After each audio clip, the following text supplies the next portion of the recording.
The text hit my screen on a quiet November afternoon like an unexpected frost. I was in the middle of testing a new lavender-infused apple galette recipe. The scent of buttery pastry and fresh herbs filling my sunlit kitchen. My name is Laura Bennett, 35 years old, and for the past 4 years I've poured my heart into this 15-acre lavender and heirloom apple farm in the rolling hills outside Montpelier, Vermont. It's not just land, it's the life I chose after years of feeling invisible in my own family. I expected the usual message from my mother, reminders about bringing extra pies or confirming my arrival time. Instead, those words stared back. Skip Thanksgiving this year. We need some space. No greeting. No explanation. Just dismissal. My hands froze mid-stir. Space? We lived a 3-hour drive apart. How much more distance could they want? I called immediately, my voice steadier than my trembling fingers suggested. Mom answered with that overly bright tone she used when avoiding conflict. Laura. Honey, don't overthink it. We're keeping things simple this year. Simple meant my brother Alex, his wife Brooke, and their 2 young children. The Golden family. Alex lived 20 minutes from our parents' colonial home in the suburbs of Boston, married into old Newport money, and produced grandchildren who had turned my parents into people I hardly recognized. As we spoke, the cold truth settled deeper. Last year's gathering replayed in my mind, me spending hours in the kitchen preparing my signature herb-roasted turkey and lavender, honey-glazed carrots, while everyone cooed over Brooke's children in the living room. Brooke had wrinkled her nose at my carrots. So much effort for something the kids won't touch. Mom had quietly moved the dish aside. The signs had been building for years, forgotten birthdays when they vacationed with Alex's family. Last-minute gift cards while Brooke received designer pieces. Calls only when they needed recipe help or house-sitting. Growing up, I had been the reliable one, while Alex got away with teenage rebellions. I helped Dad organize his accounting firm files as a teen, planned Mom's milestone parties, and covered for my brother's oversights. Being the helpful daughter became being taken for granted. Moving to Vermont 4 years ago was my quiet rebellion. I needed space to breathe, to build something that was mine. But holidays were non-negotiable until now. The second call clarified everything. Mom admitted the tension stemmed from Brooke feeling I was judgmental about their lifestyle. The children pick up on it, she said. Adding one more person me would disrupt their harmony. Dad stayed silent as usual, avoiding the emotional work. Alex sided with his wife. I hung up, blocked their numbers, and sat on my kitchen floor, letting the tears come. But anger followed soon after. They wanted space? They were about to get oceans of it. That evening, my closest friend Clara stopped by unannounced after I texted her. She's a fellow baker who runs a cafe in town. Your family sounds toxic, she said gently over coffee. For once, I didn't defend them. I saw clearly how I'd shrunk myself to fit their expectations while my career, 2 best-selling cookbooks focused on seasonal New England ingredients. My thriving farm bakery meant nothing without grandchildren. By night's end, the idea crystallized. I'd host my own Thanksgiving. Not out of spite at first, but necessity.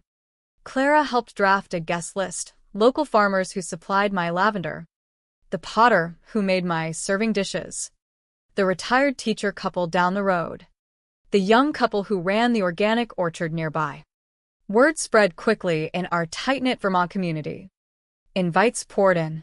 My boyfriend Ethan, a skilled woodworker who'd helped restore my farmhouse, drove up from his project in Burlington to help plan. This is your chance to celebrate the life you've built, he said, holding me close. The following days blurred into a whirlwind of planning and reflection. Mornings started early with harvesting the last apples and lavender bundles. Afternoons filled with recipe testing. I wanted this Friendsgiving to showcase Vermont's bounty, heritage turkeys from a neighbor's pasture, root vegetables roasted with local honey, Pies featuring my farm's heirloom varieties. No pressure to please critics, just joy in creation. Flashbacks haunted me during prep. Childhood dinners where Mom proudly displayed my early baking attempts. Dad bragging about my straight A's. But after Alex married Brooke 7 years ago, everything shifted. Brooke's stories of yacht clubs and political connections made our middle-class traditions feel inadequate. Mom upgraded her wardrobe. Dad stretched for luxuries. Grandkids James and Lily became the center. Photo albums replaced my cookbooks on the coffee table. "You'll understand when you have kids," Mom would say. Her subtext clear. My success. My relationship with Ethan. My independent path didn't count. Aunt Clara, Mom's younger sister, and my favorite relative showed up unexpectedly midweek. Her car loaded with supplies. She'd heard the twisted story from Mom that I was too busy filming content, and pried the truth from Alex. "Your mother has always been jealous of your drive," she confided while we rolled pie dough. "She settled young. Followed the expected path. You built this from scratch." And it reminds her of roads not taken. Brooke makes her feel connected to that aspirational world. Her presence grounded me. We cooked side by side, sharing stories I'd never heard, family tensions from decades past, how Mom had once dreamed bigger but chose safety. You never shrank yourself, Laura. That's what scares her. Having her here shifted the energy from hurt to empowerment. Guest list grew to 38. Ethan built extra tables from reclaimed barnwood. Neighbors dropped off contributions, fresh cider, handmade candles, extra chairs. The community buzzed. The local market owner saved prime ingredients, joking, "Their loss is our feast." Social shares started organically, nothing forced, just genuine excitement. By Wednesday, the farmhouse smelled heavenly. Lavender bundles hung drying, tables set with the potter's handmade ceramics, fire crackling. Ethan pulled me aside. "You deserve this warmth every day, not just holidays." That night, lying beside him, I felt the shift. I wasn't the excluded daughter anymore. I was building something real. Thanksgiving morning dawned clear and crisp. I rose at dawn with Ethan already organizing the kitchen like a pro sous chef. By noon, volunteers arrived, the orchard couple with extra produce, the teacher bringing centerpieces of foraged greenery and pine cones. Laughter filled every room as we transformed the space. Tables extended into the living area. Music playing softly. Fire roaring. It wasn't staged perfection like Mom's formal setups. It was lived in. Warm. Welcoming. People pitched in naturally. One stirring gravy. Another arranging flowers. Kids playing safely in the corner under rotating supervision. The scent of roasting turkeys mingled with cinnamon and herbs. Aunt Clara held court, sharing lighthearted tales that had everyone smiling. 50-plus Thanksgivings. And none felt this alive, she said. Guests shared their own stories. Widowers finding community. Young professionals far from home. Families healing from their own rifts. This was chosen family in action. Bonds formed by choice, not obligation. By 3 p.m., 38 became 42 as neighbors brought friends. I stood at the head of the long tables, glass raised. 2 weeks ago, I thought I'd face this holiday alone. But life has a way of showing you who truly shows up. To the family we choose. And the courage to let go of what no longer serves us. Cheers erupted. The meal unfolded beautifully. Juicy turkeys. Perfectly balanced sides no one critiqued. Desserts vanishing fast. Conversation flowed.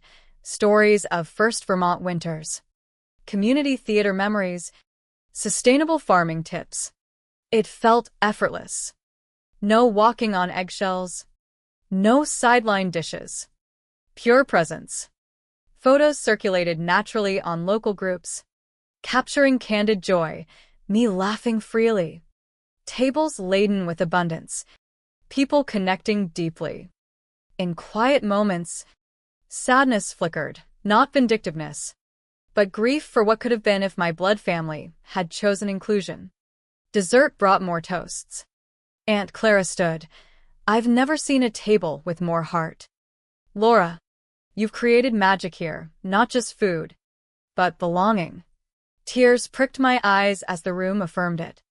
We pushed tables aside for music and games. Children built forts. Adults played cards. Conversations deepened over wine. Around 8, a guest showed me local shares, the gathering trending warmly in Vermont circles. Comments poured in from strangers sharing their boundary stories. It resonated far beyond our hills. Ethan gently reminded me to stay present. This is yours. They don't get to intrude tonight. The next morning brought the call. Unknown Rhode Island area code. Wait. Boston. Mom's voice. Accusatory and shrill. We've been trying to reach you. The whole family saw the posts. How could you make us look like this? Dad eventually spoke up firmly, admitting the exclusion, confronting the favoritism. We pushed you away for appearances. Seeing your joy. We were wrong. But apologies came laced with conditions. Mom pleaded for Christmas. Olivia, no. Brooke defended her complaints. Alex mentioned the kids missing me. When threats about the will surfaced, I held firm. I've built my life without it. I needed love without scorecards. You've shown its limits. I ended the call, blocking anew. The kitchen fell silent. Aunt Clara hugged me. Proud of you for choosing yourself. Ethan echoed it. Evidence of the feast surrounded us. Leftover containers. Stacked ceramics. Lingering scents. This house pulsed with genuine connection, not performance. Weeks later, the video of our gathering shared by friends, not for promotion, touched many. Messages arrived from people inspired to host their own chosen family events or set boundaries. My niece called once, confused by adult lies. It broke my heart. But I explained gently that love sometimes requires distance to protect peace. 6 months on, summer solstice parties became tradition. Ethan expanded seating. Aunt Clara visited often, mentoring local kids. Mom sent one final letter via Clara. I burned it unread in the fire pit amid celebration, watching smoke rise with unresolved pain. No regrets lingered. I'd lost the family of birth, but gained one earned through authenticity. Blood ties don't guarantee love, choice does. Standing in my garden under stars, surrounded by laughter and music from 40 friends, I felt free. The question remains for all of us. When family demands you shrink to fit their comfort, is walking away the bravest act of self-love, or the deepest loss? In my case, it opened doors to a fuller table, a truer home. The warmth of chosen family lingers longest, teaching that belonging isn't inherited, it's built, one honest gathering at a time.